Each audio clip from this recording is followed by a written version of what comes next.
Kasoy. Isa lang. Isa lang ba? Makapapakinig ko ni Mr. habang nanonood ng DVD. Oh. Okay. Tapos ano pa? Pinatay naman. Bigas yan. Okay, ito. Sino? Silap yun. Saan yun? Ayun na yung buong SM mo. Ah, ito.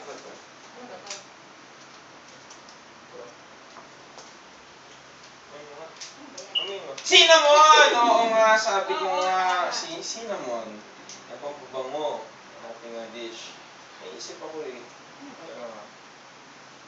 Teka, sige dito sa kitchen rin yung given ng may meron akong gift of recipe thinking power. Ganyan.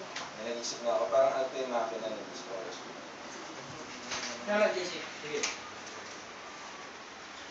Pero syempre interview, ano, mahilig ka ba sa matamis?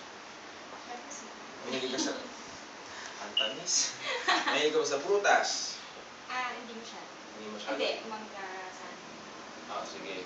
Mahilig ka ba sa anghang? Hindi nga, kasi siya. Talaga? Pero kailangan mo ng anghang para mas maging Konting ano lang. konting Tinge. anghang. Ano? Ang tawag? Tinge. Tinge! Yeah! May tinge kang gano'n. Ano yung tinge?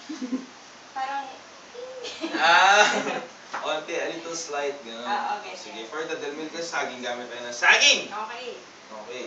Fish in potassium. Diba? Pag na-dehydrate ka, Tama, nabasa mo yan? hindi. Common stock knowledge. Sige. Stock. Nakastock Stock lang lang. dyan. Okay. Tapos, okay, finish na. Kung may sili ka, Baka nasa rin. sa ref, sige. Hindi pa nakikita. Ano ba? Yung mga ingredients.